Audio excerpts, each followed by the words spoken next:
Hey, hopefully we can knock this out in one take. So, our glorious El Presidente just finished his little speech, and press secretary came out and backed him up and just ran their sucks. But hey, some interesting information came out of it, which was total bullshit. We all know it. It was about 40-ish minutes long. He talked about ending 20 years in Afghanistan, and started taking credit for a mission accomplished. He congratulated the military, the diplomats, and the intel professionals. He talked about 20 wounded and 13 dead. He tried to show humility with the never forget mentality, but it just didn't work out for him.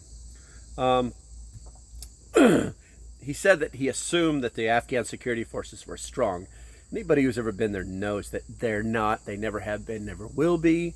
That's just who these people are. They said that they were prepared for every eventuality. But clearly they weren't, because it blew up in their fucking face.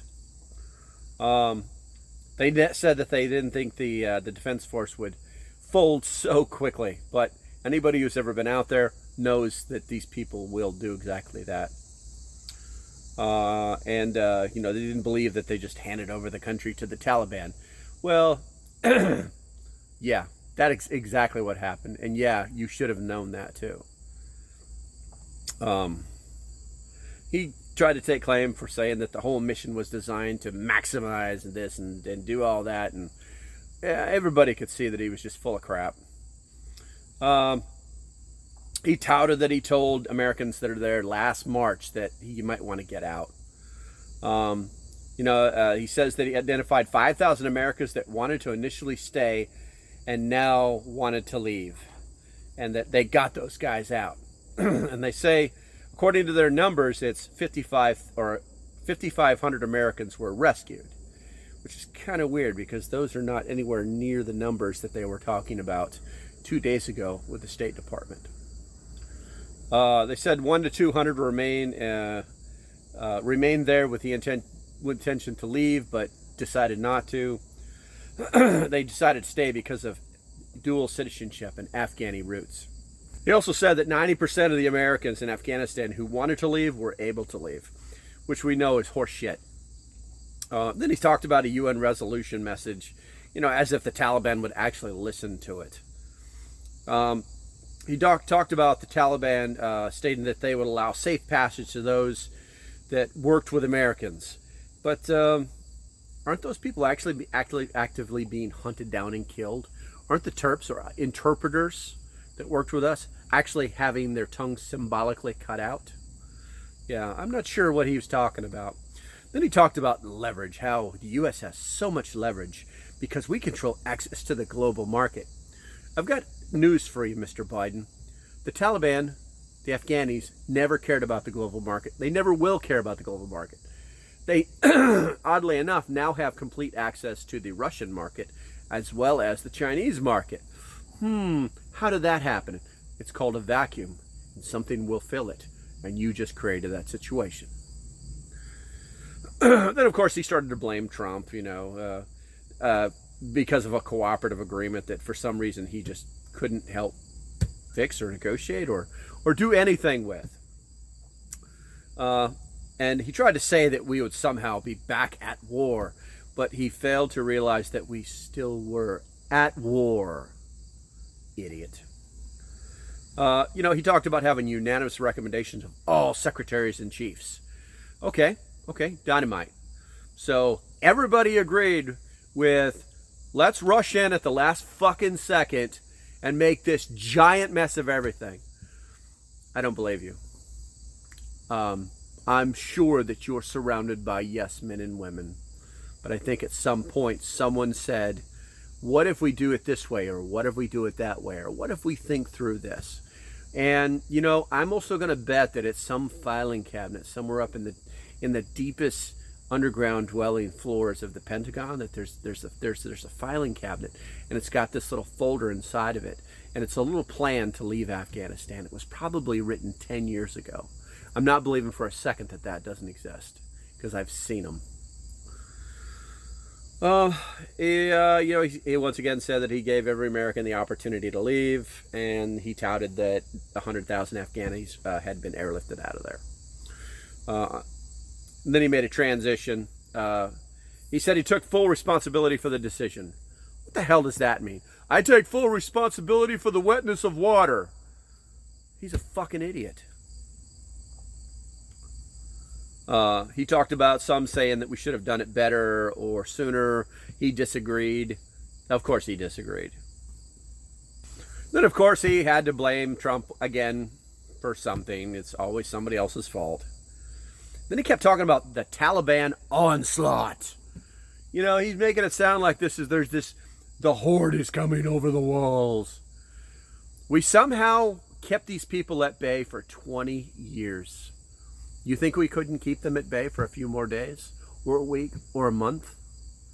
Yeah, I think you need to get your facts straight. Maybe come back to reality just a little bit. Then he talked about what is the vital national interest. He wanted to stay focused on that. He wanted to make sure that Afghanistan can never be used again to attack America. Really? You just created a vacuum. You just filled it with the Chinese and the Russians. And what's worse is you just allowed ISIS-K and the Taliban free reign to do whatever the hell they want to do. You literally just created the opportunity that the enemy needs to plan and execute terror operations inside the United States against U.S. forces globally. You just gave them a base that you say you're trying to stop. No common sense at all. He talks about facing threats all around the world, but these are the same threats that we were facing 17 days ago, let alone 10 years ago. They're all the same. They're all in the same places. Why do you think we invented AFRICOM? Because of the terrorist threat in that region. He talked about the over-horizon capability. There is some weight to that, but you know what? What he's talking about is total bullshit. It's basically over-the-horizon capability is a plane that can fly someplace and drop a very precise munition. When they're talking about casualties and civilians, and it's a war zone.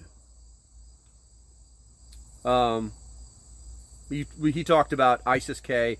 We're not done with you yet.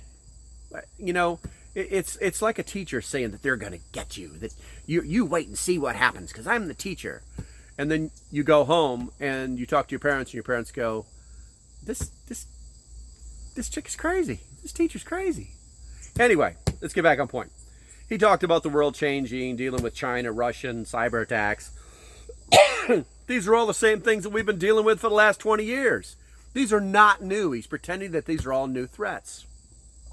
He talked about turning the page on foreign policy and learning from mistakes. And he had two clear agendas. Yeah, he wanted to make sure that our missions were clear and had achievable goals. Does this sound familiar? Does this not sound like Obama? Yeah, exactly. He said the same exact words. He also said that he wanted to stay clearly focused on the fundamental national security interests of the United States. It is the national security's interest to destroy all of its enemies that happen to be building bases and training in Afghanistan. God, the guy's so stupid. Then he tried to threaten our enemies. You know, it's like, once again, here we go. You guys are gonna get it. You don't mess with us. He said the United States of America will never rest, will never forgive, and we will not forget. We'll hunt you down, and we'll make you pay the ultimate price. It's funny he couldn't say kill, because that's what it means. That's what it means. Then he babbled on about human rights and little girls and protections and all these other things that make his base happy. He touted, diplomacy. Our enemies understand, but our enemies. Wait a minute, diplomacy. Obama. Remember how bad that worked out? Well, they love diplomacy. No, they respect strength. They back off when they see strength. They stop messing with us when they see strength. When you play the diplomacy game, you end up putting, I don't know, $100 billion on an airplane and sending it off to Iran. Yeah, cash, cold cash. Anyway, what are we at here? He said that he honored his commitment to end the war. Woo! Then he talked about, the cost of war was $2 trillion. But didn't he spend that in the first 90 days of his administration? Then he started babbling on about, I've traveled that whole country He's been to the entire country of Afghanistan? That's interesting. I'm not sure how he did that. We should probably check that out. Then he started making comparisons, with his son, his dead son, who didn't die in combat. And then he babbled on about the cost of war, and then he spoke about PTSD. I told you so. He even kind of went out on the limb as 18 veterans suicide daily, which I take seriously. But you know what, Mr. President, you haven't said one stinking word about that shit ever. Then he quoted President Lincoln, the last full measure and devotion. It literally held no weight whatsoever. The quote held no weight. And then he didn't take any questions, did he? He almost forgot his mask and walked off. So, some quick analysis. It was a weak speech. He did not address his failures. It offered zero humility. He tried to make it about him and his son. He tried to make it as if this was like mission accomplished or mission success moment. He tried to put a bow on Afghanistan and, close that chapter in the history of America. But I've got news for you. That door's not closing. You really screwed up, and people are not going to let you forget about it. Many Americans are stuck in Afghanistan, and there's more than they're saying. I guarantee in the next few weeks, it's going to come out. It's going to come out, and it's not going to be pretty. I also believe that when they finish tallying all the numbers up, it's going to be very weird. It's going to be very difficult for the administration to explain how many people they brought back or didn't bring back. Last thing I'll talk about is those supposed 100 to 200 dual citizenship people that they left behind. Yeah. There were a lot of them that went there with their families, and they were told, well, you can come because you're an American, but they can't come. So they were literally forced to stay there because of their families. Yeah, it's pretty unsad. Okay, I'm going to let that go. This video's getting a little bit long. It's going to take me 27 hours to upload it because I'm living in the middle of nowhere and using cellular internet. It's super awesome, super kind, it's super oh my God, I can't even remember my words. Anyway, if you like what I'm doing, down there, that button, you know the deal. And as usual, stay safe and have a great day.